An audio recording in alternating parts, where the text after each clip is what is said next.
తన బుల్లితెర అభిమానులకు గుడ్ న్యూస్‌ని షేర్ చేసిన మానస్ నాగులుపల్లి. వివరాల్లోకి వెళ్తే మానస్ నాగులుపల్లి చైల్డ్ ఆర్టిస్ట్‌గా మూవీల్లోకి ఎంట్రీ ఇచ్చి చైల్డ్ ఆర్టిస్ట్‌గా 'అర్జున్' అనే మూవీతో తనకంటూ ప్రత్యేకమైన గుర్తింపును సంపాదించుకున్నారు. ఆ తరువాత హీరోగా కొన్ని మూవీస్ చేసినా కూడా అవి అంతగా వర్కౌట్ కాలేదు.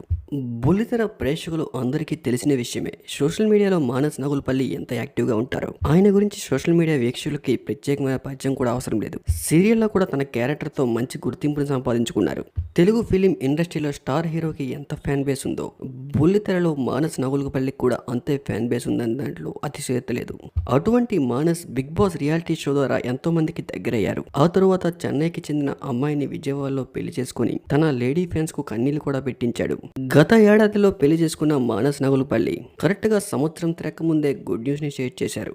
మానస్ నాగులుపల్లి వాళ్ళ అమ్మగారు పద్మ గారు బిగ్ బాస్ ద్వారా అందరికీ పరిచయమే. అప్పట్లో బిగ్ బాస్ షోలోకి ఒక్కసారి ఎంట్రీ ఇచ్చిన మానస్ నాగులుపల్లి మదర్ ఒక్క వీడియోతో తెగ ఫేమస్ అయిపోయారు. అయితే రీసెంట్ గా ఆమె ఒక వీడియోని షేర్ చేస్తూ ఎక్కడ మానస్ నాగులుపల్లికి మ్యారేజ్ అయిందో అదే ఆ హాల్లో బేబీ ఫంక్షన్ కూడా చేస్తున్నామంటూ ఒక వీడియోని షేర్ చేశారు. ఆ తరువాత కొద్దిసేపటికే ఆ వీడియోని డిలీట్ చేసేశారు. అప్పటికే మానస్ నాగులుపల్లి ఫ్యాన్స్ అందరికీ ఆ వీడియో బాగానే చేరువైపోయింది. దీంతో మానస్ నాగులుపల్లి చెప్పకనే చెప్పినట్లు అందరికీ మానస్ నాగులుపల్లి త్వరలో తండ్రి కాబోతున్నారనే విషయం తెలిసిపోయింది.